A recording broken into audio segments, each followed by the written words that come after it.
భాగవతమయమైన సభా సదస్సుకి సవినీయ నమస్సులు సమర్పణ చేసుకుంటూ ప్రథమంగా మనం వేయవలసిన స్టెప్ మొదటి అడుగు ఏమిటంటే ధర్మాచరణ, దాని తర్వాత వైరాగ్యం, భక్తి. ఇది తెలుసుకోవాల్సిన ప్రధానమైన అంశం.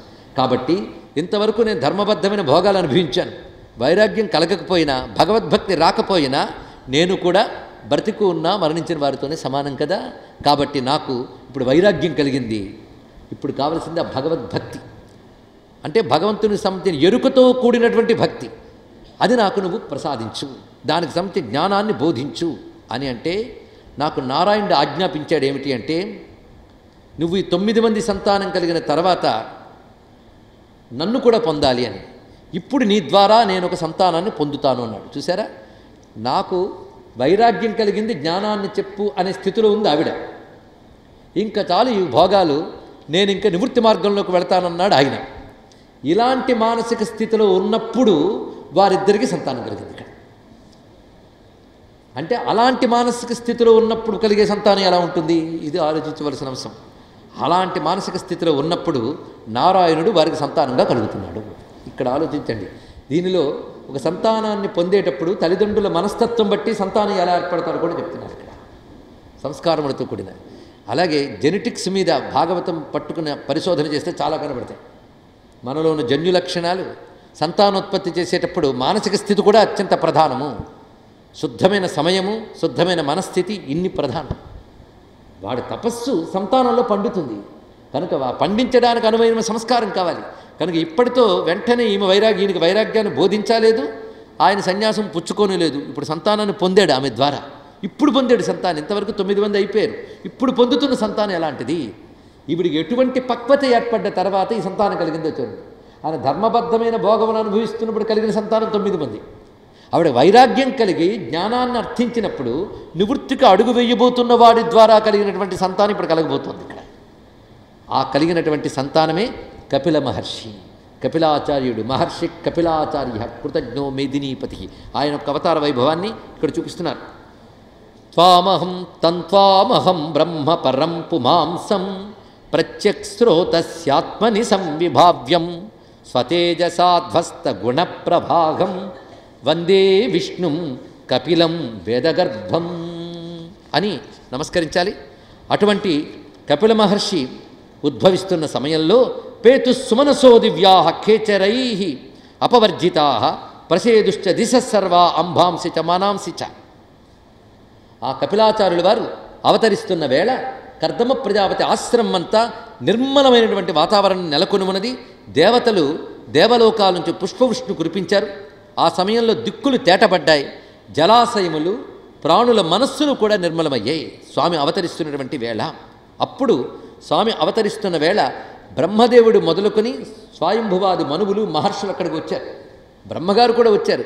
ఎందుకంటే బ్రహ్మకే బ్రహ్మ అయినటువంటి పరబ్రహ్మ అక్కడికి వచ్చినప్పుడు బ్రహ్మగారు రారా, వచ్చి ముందుగా దివ్య తేజోమూర్తికి నమస్కారం చేస్తున్నారు. ఇతరు కూడా ఆ కలిగినవాడు వెంటనే వామన్ని వలె ఉపనయన సమవయస్కత్వం అన్నట్టుగా ఆయన ఒక్కసారి తన స్వరూపాన్ని ఆవిష్కరింపజేయగానే ఆ కపిలుణ్ణి కీర్తన చేస్తూ ఇక్కడ మహాత్ముడు స్తుతి చేస్తున్నాడు బ్రహ్మదేవుడు.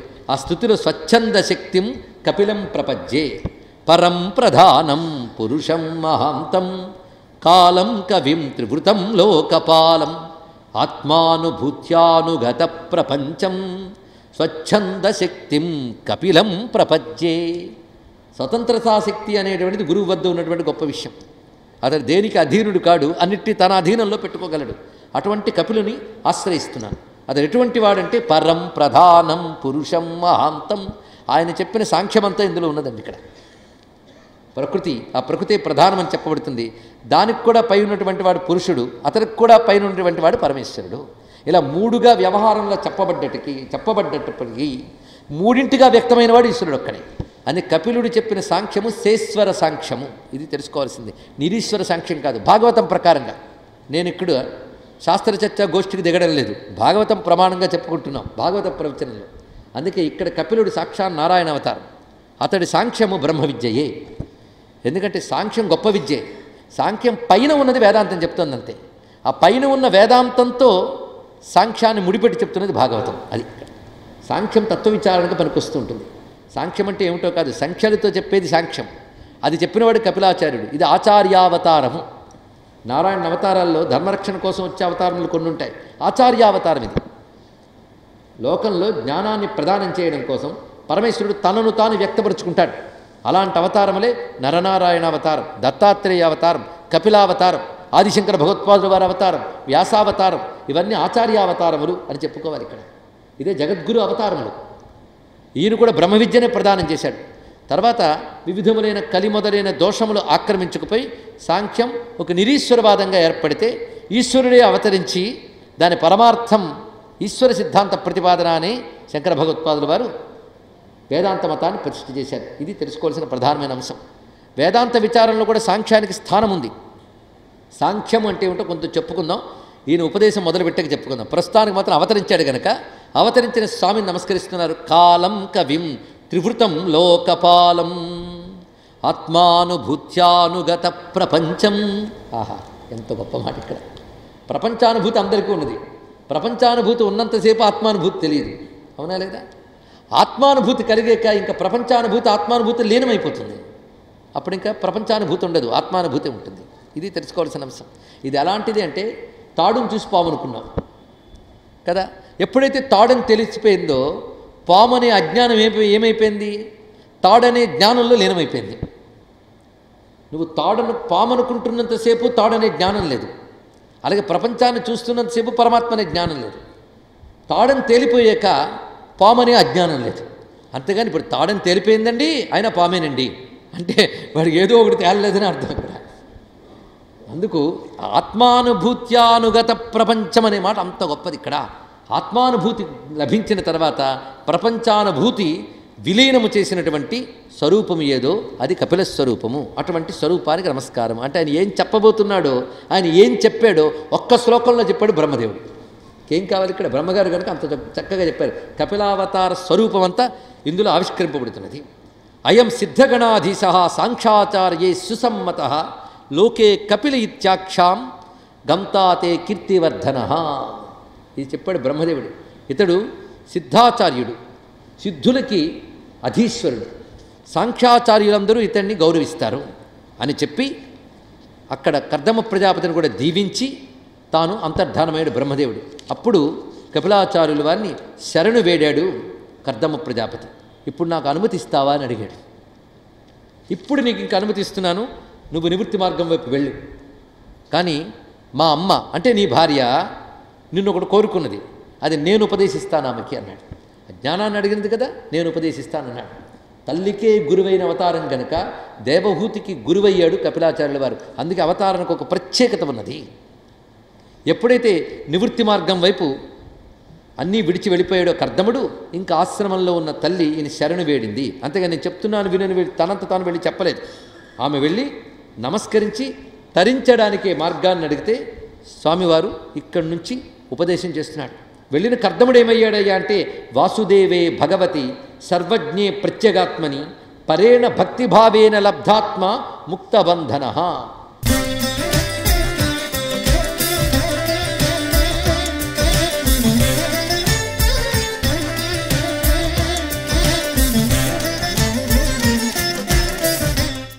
వాసుదేవుని యందు అఖండమైన స్థిరమైన భక్తి కలిగి సంసార బంధనం నుంచి ముక్తుడయ్యాడు. ఏ వాసుదేవుని యందు? భగవతి సర్వజ్ఞే ప్రత్యేగాత్మని. అది చూపిస్తున్నారు. భాగవతం చెప్పే వాసుదేవుడు ఎవరయ్యా అంటే సర్వజీవుల దహరాకాశంలో ఆత్మరూపుడై వ్యాపించిన వాసుదేవుడు. ఆయన యందు స్థిరమైన బుద్ధి కలిగినటువంటి స్థితినే భక్తి అంటారు. ఆ భక్తి పరాభక్తి. ఆ పరాభక్తి చేత అతను ముక్తుడయ్యాడు. కనుక ఆ గతి ఏమైందో చూపిస్తున్నారు. ఇచ్ఛాద్వేష విహీనేన సర్వత్ర సమచేతస భగవద్భక్తియుక్తేన ప్రాప్త భాగవతీ గతి. ఇప్పుడు కపిలాచార్యుల వారు అమ్మకి చేస్తున్నటువంటి బోధ కపిల గీత. కపిలాచార్యుని సాంఖ్యాచార్యుడు అంటున్నారు. సాంఖ్యం అంటే ఏమిటో చెప్పుకోవాలి ఇక్కడ. సాంఖ్యం అనే మాట భగవద్గీతలో సాంఖ్యయోగం అని ప్రధానమైన 2వ అధ్యాయానికి పేరు ఇక్కడ. అది సాంఖ్యయోగం. మళ్ళీ సాంఖ్యము దాన్ని దాటి చెప్పింది వేదాంతం. ఆ వేదాంతం సాంఖ్యయోగం చెప్పింది. ఇప్పుడు ఏది సాంఖ్యం? సాంఖ్యం అంటే సంఖ్యలతో చెప్పేది సాంఖ్యం. అంటే లెక్కలతో చెప్తుంది. ఎలాగంటే పంచతన్మాత్రలు. పంచతన్మాత్రలు అంటే ఎన్ని? ఇదేదో బాగుంది. పంచపాండవులు అంటే అందరూ అడిగినట్టుంది. పంచతన్మాత్రలు అంటే 5 శబ్ద స్పర్శ రూపరసగంధాలు. అదేవిధంగా పంచభూతాలు, పంచ జ్ఞానేంద్రియాలు, పంచ కర్మేంద్రియాలు, వీటన్నిటికీ మొదట ఉన్నటువంటి అవ్యక్తము, మహత్తు, అహంకారము. అదేవిధంగా మనోబుద్ధి, అహంకార, చిత్తములు ఇవన్నీ కలుపుకుంటే తత్వములు. అంటే తత్వములు అంటే ఈ ప్రపంచము తయారైన మౌలిక పదార్థములను తెలుసుకోవచ్చు. మౌలికైన అంశములు ఈ తత్వములు 24. 24తో కూర్చుని నేను అనుకుంటాడెవడో వాడు 25, వాడు జీవుడు. ఇక్కడ వరకు మాట్లాడితే సాంఖ్యం. ఈ జీవుడు, ఈ తత్వములు కూడా ఎవరి అధీనములు ఉన్నాయో, వీటికి ఎవడు అతీతుడో అతడు పరమాత్మ అని చెప్తే వేదాంతం. కనుక సాంఖ్యము విచారణకు పనికొస్తుంది, కానీ సాంఖ్యం తాగిపోకుండా పైదానికి వెళ్ళగలగాలి. సంఖ్యలతో చెప్పేది సాంఖ్యము. ఇది 5, 5, 20 చెప్పాం కనుక సాంఖ్యం. అదొకటి. ఇంకొక అర్థం ఉంది, సమ్యక్ ఖ్యాతం సాంఖ్యం. సమ్యక్ అంటే సంపూర్ణముగా చెప్పబడిందేదో అది సాంఖ్యం. ఇది భగవద్గీతలో సాంఖ్యయుగానికి ఇది అర్థం. సంపూర్ణముగా చెప్పబడింది అంటే జ్ఞానాన్ని సంపూర్ణముగా చెప్తే దాని పేరు సాంఖ్యం. సంపూర్ణ జ్ఞానం అంటే ఏమిటి? వేదాంత ప్రతిపాద్యమైన అద్వైతమే, మరొకటి కాదు. ఇక్కడ భగవద్గీతలో 2వ అధ్యాయమే అసలు భగవద్గీత. దాన్ని బోధించడానికి మిగిలిన 16 అధ్యాయాలు పనికొచ్చాయి. అందుకని సాంఖ్యయోగం ఒక్క 2వ అధ్యాయం చాలండి అంటుంటారు ఇక్కడ. అక్కడ చెప్పాడు ఆయన. ఆ తర్వాత కొన్ని సందేహాలు కలిగే అర్జునుడికి దాన్ని స్పష్టపరచడం కోసం మిగిలిన అధ్యాయాలన్నీ వెలికి వచ్చాయి. కనుక సాంఖ్యం అనే దానికి వేదాంతపరంగా అర్థం ఏమిటి? సమ్యక్ ఖ్యాతం, సంపూర్ణముగా చెప్పబడింది అని అర్థం. ఈ రెండూ కూడా కపిలుడు చెప్పినటువంటి గీతలో కనిపిస్తాయి. మొత్తం ఈ అధ్యాయాలన్నింటిలో ఎన్ని అద్భుతమైన అంశములు బోధిస్తాడు ఇక్కడ. ఈ సాంఖ్యతత్వాన్ని చెప్తూ తర్వాత ఆ ప్రకృతి యందు పరమాత్మని ఎలా దర్శించాలో చెప్తాడు. నీ శరీరము ఈ 25 తత్వాలతో ఉన్నది, బయట ప్రపంచము ఆ తత్వములతో ఉన్నది. కానీ తత్వములకు ఆధారమై, ఆశ్రయమై వీటికి చైతన్యం ప్రదానం చేస్తున్న పరమేశ్వరుని తెలుసుకునే పద్ధతి ఏమిటి? ఒకటి తత్వ విచారణ చేయి, ఆ తర్వాత యోగాన్ని అవలంబించు. ఆ యోగంలో పతంజలి యొక్క యోగశాస్త్రం కూడా చెప్పబడుతుంది ఇక్కడ. అంటే షడ్దర్శన సమన్వయం జరుగుతుంది. ఇంకేం చెప్తారు ఇక్కడ? పతంజలి యోగశాస్త్రం కూడా ఒక దర్శనం కదా. సాంఖ్య దర్శనం, వైశేషిక దర్శనం, న్యాయ దర్శనం, పూర్వమీమాంస, ఉత్తరమీమాంస, ఇవి కదా షడ్దర్శనములు. షడ్దర్శనములు వైదిక దర్శనాలు. అది అంటే వేదం సమ్మతించింది, అది తెలుసుకోవాల్సింది. ఈ సాంఖ్యం కూడా వేద సమ్మతమైనదే. వేద సమ్మతం కాని అవైదిక దర్శనములు వేరే ఉన్నాయి, చార్వాక, బౌద్ధ, జైనాదులు. వైదిక దర్శనములు ఇవన్నీ కూడా, ఇది తెలుసుకోవాల్సింది. అందుకే భాగవతంలో స్థానం వచ్చింది వాటికి. చెప్పినవాడు కపిలాచార్యుడు అయ్యాడు. ఆయన కూడా భగవానుడు, లేకపోతే అంత సిద్ధాంతాన్ని ప్రతిపాదన చేయగలడా? అందుకే యోగశాస్త్ర సమన్వయం కూడా కపిల గీతలో కనబడుతుంది. ఇక్కడ పతంజలి యోగమంతా ఇక్కడ చెప్తాడు. అసలు పతంజలి యోగము వేదాంతం బ్రహ్మజ్ఞానానికి సహకారిగా వాడుతుంది. ఇది తెలుసుకోవాలి. యోగశాస్త్రం దానికదే సంపూర్ణం కాదు, అది సహకారి. యోగశాస్త్రం భక్తి సాధనకి, జ్ఞాన సాధనకి పనికి వచ్చేలా చేస్తుందే తప్ప యోగం ఒక్కటే సరిపోదు, తెలుసుకోండి. కానీ పతంజలి యోగశాస్త్రాన్ని ఆధ్యాత్మిక సాధనకి ఎలా వాడుకోవాలో కపిల గీతలో చెప్తాడు. ఇక్కడ ఆ యోగాన్ని వివరిస్తాడు. ఇక్కడ యమములు, నియమములు. యమములు అన్నప్పుడు అహింస, అస్తేయము, శౌచము, ఆర్జవం పాటించడం, ఈశ్వర ప్రణిధానం, ఈశ్వరార్చన మొదలైనవి చేయడం, శాస్త్రము చెప్పిన సత్కర్మాచరణ చేయడం, సత్యము, అహింస మొదలైనవి పాటించడం, ఇవన్నీ యమనియమాలు. అవి పాటిస్తూ ఆసన ప్రాణాయామాదులు చేయడం వల్ల మనోనిగ్రహణం ఏర్పడుతుంది. ఇది నీ మనస్సుని, శరీరాన్ని శుద్ధి చేయడానికి యమనియమాలు, వాటిని కుదుటపరచడం కోసం ఆసన ప్రాణాయామాలు. తర్వాత ప్రత్యాహారం అంటే మనస్సును బహిర్ముఖత్వం నుంచి అంతర్ముఖత్వంలోకి తిప్పడం, తిప్పి పరమాత్మ యందు నిలిపే ప్రయత్నం. ఆ ప్రయత్నం పేరు ధారణ. నిలిపితే ధ్యానం. ఆ ధ్యానంలో నిలబడిపోతే సమాధి. అది ఇక్కడ తెలుసుకోవాల్సింది. క్లుప్తంగా చెప్పుకుంటున్నాం. ఇక్కడ ఆ ధ్యానం వచ్చేటప్పటికల్లా పరమాత్మని ఎలా ధ్యానించాలో వివరిస్తారు ఇక్కడ. ఈ ధ్యానం పరమాత్మ నిర్గుణుడుగా ఉన్నప్పుడు నిరాకార స్వరూపమే, దాన్ని ధ్యానించడం ఒక పద్ధతి. ఆయన సగుణ సాకార రూపాన్ని ధ్యానించడం మరొక పద్ధతి. అందుకే స్వామి యొక్క దివ్యమంగళ విగ్రహాన్ని ధ్యానిస్తూ ఆయన యొక్క పాదధ్యానం మొదలుకొని ముఖధ్యానం వరకు, అదేవిధంగా శిరస్సు నుంచి పాదం వరకు ధ్యానించే పద్ధతిని చెప్తాడు. చిట్ట చివరికి ప్రసన్నమైన ఆయన వదనం దగ్గర నీ మనస్సును నిలుపు. ఈ సాధన చెయ్యగా ముందు విష్ణుమూర్తిని ధ్యానించు, తర్వాత మూర్తిని వదిలి విష్ణువుని ధ్యానించన్నాడు. చాలా ఆశ్చర్యం వేస్తుంది ఇక్కడ. ఇదే మాట విష్ణు పురాణంలో మనకి చెప్పబడుతున్నటువంటి మాట. పరాశర మహర్షి మైత్రేయుడితో చెప్తాడు. అక్కడ అంశం ఇది. ఇక్కడ విష్ణుమూర్తిని ధ్యానించి తర్వాత మూర్తిని వదిలి విష్ణువు ధ్యానించన్నాడు. ఇక్కడ విష్ణువు మన కోసం మూర్తి ధరించాడు, మూర్తిని ధ్యానించు, తర్వాత విష్ణువుని ధ్యానించు. అది ధ్యాన ప్రక్రియ. ఈ పద్ధతి అంతనే బోధిస్తాడు. ఇదే భగవద్గీతలో 6వ అధ్యాయంలో ఆత్మసంయోగంలో చెప్పబడుతుంది. అంటే కపిల గీతలో చెప్పినా, భగవద్గీతలో చెప్పినా యోగము ఎలా సహకారిగా ఉంటుందో భక్తికి, జ్ఞానానికి తెలియబడుతుంది. ఇక్కడ దాన్ని బోధిస్తూ భక్తి యొక్క స్వరూపాన్ని వివరిస్తున్నాడు. భక్తి సగుణ భక్తి, నిర్గుణ భక్తి అని 2 విధాలుగా ఉంటుందయ్యా అని చెప్పాడు. అయితే నిర్గుణ భక్తి ఎప్పుడూ ఒక్కటే, కానీ సగుణ భక్తి మళ్ళీ 3 అవుతుందన్నాడు. ఎందుకు? గుణాలు 3 కదా, గుణాలు 3 గనక సగుణ భక్తి 3 విధములు అన్నారు. అది తామస భక్తి, రాజస భక్తి, సాత్విక భక్తి అని చెప్పబడుతుంది. అందులో తామస భక్తి అంటే ఏంటో చూద్దాం. ఎందుకంటే ముందు మనకు బాగా అలవాటైనవి చెప్తే అర్థమైపోతుంటుంది కనుక.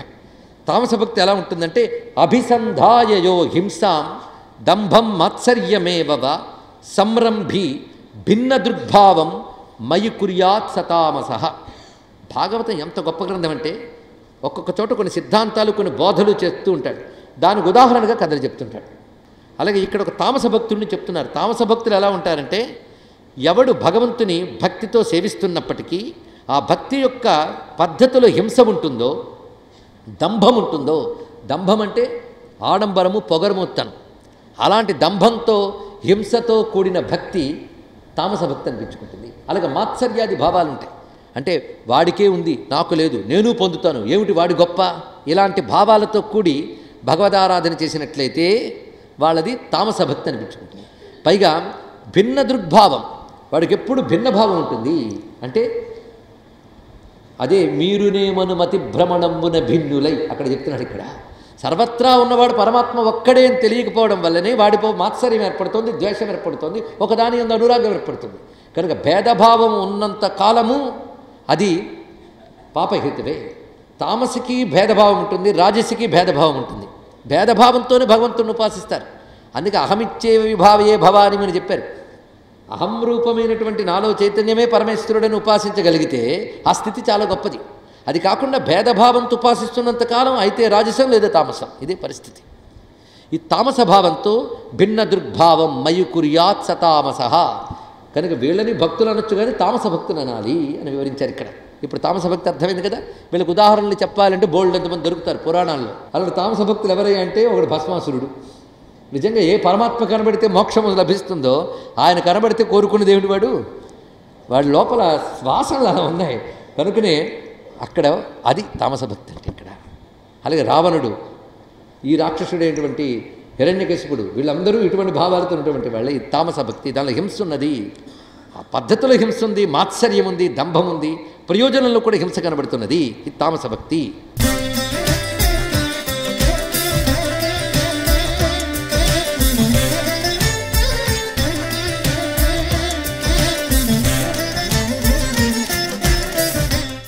అదేవిధంగా రాజస భక్తి చెప్తున్నాడు. విషయానభిసంధాయ యశ ఐశ్వర్యమేవ అర్చాదావర్చయేద్యోమా పృథగ్భావస్స రాజస. ఇక్కడ కూడా పృథగ్భావ అన్నాడు, అంటే భిన్న భావ అని అర్థం. ఇక్కడ వేరనే భావం రాజసంలో కూడా ఉంటుంది. ఇక్కడ రాజస భావం ఎలా ఉంటుందంటే ఎప్పుడు కూడా విషయములతో లింక్ పెట్టుకునే అర్చన సాగుతూ ఉంటుంది వీడికి. ఇవాళ సత్యనావర్తం ఎందుకు చేసామంటే ఉద్యోగం రావాలని, రేపు సత్యనావర్తం ఎందుకంటే పెళ్లి కావాలని, ఆ తర్వాత సత్యనావర్తం ఎందుకయ్యాని పిల్లలు పుట్టాలి, ఆ తర్వాత పిల్లాడికి చదువు, మళ్ళీ మనవడికి పెళ్ళి, ఇది. కనుక ఎప్పుడు సత్యనావర్తం వీటి కోసమే తప్ప సత్యనారాయణుడు కోసం అని లేదా సత్యనారాయణ అంటే ఏంటో తెలుసుకోవాలి ఒక్కరోజుసారి లేదు. ఇలాగా విషయములతో అభిసంధాయ పూర్తిగా అనుబంధం ఏర్పరచుకుని కేవలం లౌకిక ప్రయోజనాల కోసం, యశస్సు కోసం 10 మంది అనుకోవాలని కొందరు చేస్తూ ఉంటారండి. అలాగే దీని నుంచి సంపాదించాలి ఐశ్వర్యం. ఇలాంటి వాళ్ళు కూడా భక్తులే, కానీ వీళ్ళని రాజస భక్తులు అంటారు అన్నారు ఇక్కడ. కనుక ఏది చేసినా ఏదో కోరిక కోసం చేసేవాళ్ళు, వీళ్ళు యశస్సు ఐశ్వర్యం కోసం చేసేవాళ్ళు రాజస భక్తులు. ఇక 3వ భక్తులకు వెళ్తున్నాం, సాత్విక భక్తి అన్నారు ఇక్కడ. మొదటి రెండింటికి ఫలం తెలుసుకుని తర్వాత దానికి వెళ్ళిపోదాం. మొదటి రెండింటికి ఫలం లభిస్తుంది కాదని కాదు, కానీ మొదటిది ఫలం అప్పటికి లభింపజేసిన తర్వాత పతనం చేయిస్తుంది, ఇది తెలుసుకోవాలి. కనుక తామస భక్తిలో చేసేటువంటి వాళ్ళకి బెడిసి కొట్టడం అనేది వాళ్ళకి జరుగుతుందండి. కానీ శుద్ధ భక్తితో పరమాత్మని ఆరాధించే వాళ్ళు వాళ్ళకి బెడిసి కొట్టడాలు ఉండవు. ఎవరి దాంట్లో దంభ హింస ఇత్యాదులు ఉంటాయో వాళ్ళకి తత్కాల ప్రయోజనాలు జరిగినా తర్వాత ప్రమాదాలు ఏర్పడతాయి. కనుక తామసి భయంకరమైన దుర్గతులు పొందక తప్పదు. రాజసి కొంత బెటరు వాడి మీద. వీడికి ఫలితం ఏంటంటే ఆ రాజస భక్తికి అనుగుణంగా ఉత్తమమైన స్థితులు లభించిన తర్వాత అవి కోల్పోతాడు, దుఃఖితుడవుతాడు. కానీ ఎప్పటికో ఈ రాజస భక్తి వల్ల ఎప్పటికో తర్వాత జన్మలోనే సాత్విక భక్తి రావచ్చు. అసలు లేని దానికంటే ఏదో ఒకటి బెటర్ లేండి, ఎప్పటికో అప్పుడు వస్తుంది. కానీ బెటర్ భక్తి ఏమిటి అంటే ఇక్కడ చూపిస్తున్నాడు. నేను బెటర్ అనే అంటున్నాను కానీ బెస్ట్ భక్తి తర్వాత వస్తుంది. బెటర్ భక్తి ఏమిటంటే సాత్విక భక్తి. ఇది ఈ సాత్విక భక్తి ఎలా ఉంటుందంటే కర్మ నిర్ధారముద్దిశ్య పరస్మిన్ వా తదర్పణం యజేద్యష్టవ్యమితి వా పృథగ్భావస్య సాత్విక. ఇది కూడా పృథగ్భావమే, ఇక్కడ కూడా భిన్నత్వం ఉంటుంది. అంటే పరమాత్మ ఆయన అనుగ్రహం నాకు కావాలి అనే భావం చేసినప్పుడు నేను వేరు ఆయన వేరు అనే భావం ఉంటుంది, తప్పేం లేదు. కానీ ఈ సాత్విక భక్తులు ఎలా ఉంటుంది అంటే కర్మ నిర్హారముద్దిశ్య, అంటే తన యొక్క దురితములు నశించాలనే ఉద్దేశంతో ఉంటాడు. సాత్విక భక్తులకు రెండో ప్రయోజనాలు గుర్తుపెట్టుకోండి. సాత్విక భక్తిలో ప్రధానంగా రెండో ప్రయోజనాలు, ఒకటి మమ ఉపాత్త దురితక్షయార్థం, రెండవది శ్రీ పరమేశ్వర ప్రీత్యర్థం. అందుకే మన పెద్దలు పకడ్బందీగా సంకల్పంలో అది పెట్టారండి. వాళ్ళు పెట్టిన సంకల్పం మనం చేసుకుంటున్నాం కనుక కొంతైనా మిగిలింది.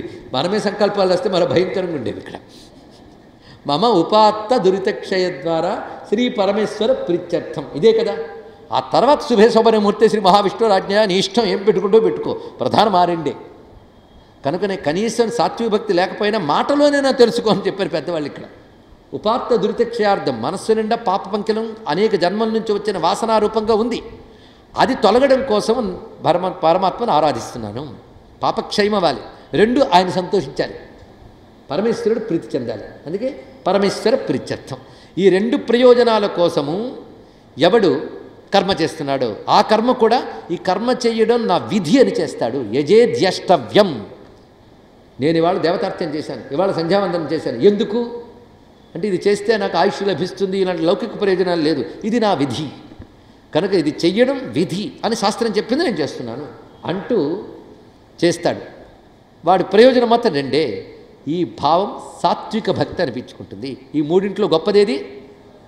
No doubt. మిగిలిన రెండిటికి కూడా దుఃఖహేతువులు ఉన్నాయి. సాత్విక భక్తి ఏం చేస్తుందయ్యా అంటే, సాత్విక భక్తి తప్పకుండా ఇహల్లో పాపాలని పోగొట్టి పరమేశ్వరుడు అనుగ్రహం పొందేలాగా చేసి చిత్తాన్ని శుద్ధ చేసి నిర్గుణ భక్తులకు తీసుకువెళ్ళిపోతుంది అన్నారు ఇక్కడ. అంటే సాత్విక భక్తి నిర్గుణ భక్తులకు తీసుకువెళ్ళిపోతుంది కనుక సాత్విక భక్తిని ఇప్పుడు మనం ఆశ్రయించాలి.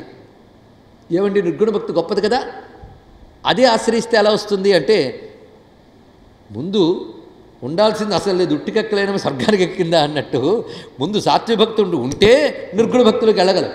సాత్విక భక్తే సాధ్యం కాలేదు. ఒక్కసారి ఎవరికి వారు ఆలోచించుకోండి. మన దగ్గర ఉన్న రాజస భక్త, తామస భక్త, సాత్విక భక్త, ఎవరికి వాళ్ళు చెప్పద్దు. ఇవన్నీ కూడా కోర్సులండి. భాగవతం కాలక్షేపం కోసం వినేసి వెళ్ళిపోవడం కాదు, కోర్సులో వినది. అప్పుడు తప్పకుండా తరించిపోతాం. అరే ఎవడో యోగా చెప్తాడు కోర్సు గడుపుతారు 15 రోజులు, భాగవతం వినడానికి కోర్సుగా ఎందుకు రారు? కాలక్షేపంగా చూసుకుంటున్నాం, అది వచ్చింది బాధ.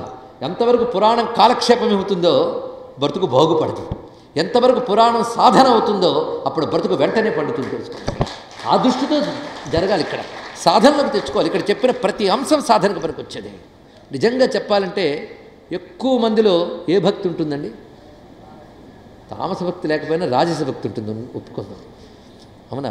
వాడు పోవాలి వీడు పోవాలని హింసతో చేయకపోయినా కనీసం కోరిక కీర్తి ఉంటాయి. కనుక మనలో ఉన్న లక్షణం రాజస భక్తి. మనం నిర్గుణం బెస్ట్ అనుకుంటే ఎక్కడా? కనుక ఉన్నది రాజసం కనుక మొట్టమొదటి పంచే సాత్వికం తెచ్చుకుని ప్రయత్నించే. అన్నీ కూడాను ధర్మార్థ కామోక్ష చతుర్విధ పురుషార్థం, ఇతోదిక ఐశ్వర్యాభివృద్ధ్యర్థం, ఉద్యోగి ప్రమోషన్ సిద్ధ్యర్థం, వాహన సిద్ధ్యర్థం, పుత్రపౌత్రాభివృద్ధ్యర్థం, ఇంత చెట్ట. అందుకే సంకల్పం చక్కగా వినబడితే చాలు, తర్వాత మంత్రాలు వినబడిపోయినా పర్వాలేదు. లోకంలో మనం చూస్తూ ఉంటాం. సంకల్పం చెప్పేటప్పుడు మౌపాదృతిక్షయద్వారం చెప్పండియా గోత్రం అంటాడు. చెప్పిన తర్వాత ఇంకా చూడాలి అక్కడ పక్కన ఆవిడ కూడా ఉంటే మరీను. మమ ఉపాదృతిక్షయార్థం శ్రీ పరమేశ్వరి గురించి ఎప్పుడూ ఎగిరిపోయాయి. ఆ నామగోత్రాభిమానం ఒకటి, దానికి తోడు ఒకటి, ఇంత చిట్ట. అబ్బా పూజ బాగా జరిగిపోయింది. ఆ తర్వాత మంత్రం ఎంత మింగేసినా పర్వాలేదు. ఇక్కడ ఇలా ఉన్నాం లేదా చెప్పండి? ఇక్కడ ఈ స్థితిలో ఉంటూ మనం మోక్షం గురించి నిర్గుణ భక్తి గురించి మాట్లాడుతున్నామంటే సాత్విక భక్తి అనేది సిద్ధించలేదే, ఇంకా నిర్గుణ భక్తి అక్కడిది. ఇంకా తామస రాజస భావాలు ఉన్న వాళ్ళని కూర్చోబెట్టి భాగవత సప్తాహంలో మఠం వేయించామనుకోండి, వాళ్ళకి ఎంత విసుగ్గా ఉంటుందంటే వాళ్ళని ఇక్కడికి తెచ్చారో వాళ్ళ మీద మహాకోపంగా కూడా ఉంటుంది. ఇక్కడ అది పరిస్థితి ఇక్కడ. అందుకు రాజసం ఉంటే మంచిదే. అప్పుడు ఒక పంచే ధర్మబద్ధమైన కోరికలు అడుగు. చేసే పూజ పునస్కారాలు అన్నీ కోరికల కోసమే కాకుండా అప్పుడప్పుడు భగవంతుడి మీద కాస్త ప్రేమ కోసమైనా చెయ్యు. అప్పుడు నువ్వు రాజస సాత్విక మిశ్రభక్తి అవుతుంది. క్రమంగా ఏం చేస్తావంటే రాజసం వదిలేసి సాత్వికులోకి వెళ్తాం, అంతే కదండి. పైమెట్టి మీదకి వెళ్ళు అంటే టఫీమని ఇక్కడి నుంచి 2 కాళ్ళు వేసి దుమకం, ఇక్కడ ఒక కాలు పెట్టి పై మెట్టు మీద మరొక కాలు పెట్టి అప్పుడు కింద మెట్టు నుంచి తీయాలి, అవునా లేదా?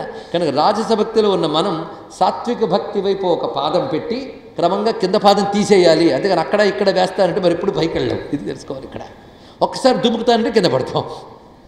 అందుకే పట్టుకొమ్మ దొరికే వరకు ఉన్న కొమ్మ వదలకుండా జాగ్రత్తగా వెళ్ళాలి, ఇది తెలుసుకోవాలి. ఇక్కడ ఇప్పుడు సాత్విక భక్తి సాధన చేసేవనుకో అది చాలా హాయి. ఎందుకంటే సాత్విక భక్తి సాధన చేస్తుంటే అప్రయత్నంగా అది నిర్గుణ భక్తులకు వెళ్ళిపోతుంది, అది గొప్ప విషయం. ఇక్కడ సాత్విక భక్తి వరకు ప్రయత్నం కావాలి. నాకు సాత్విక భక్తి లేకపోతే ఇమ్మని భగవంతుని అడుగు. ఎందుకంటే మనంతర మనం వెళ్ళలేనప్పుడు ఎక్కలేనప్పుడు పైవాడి చేయూత అడగచ్చండి.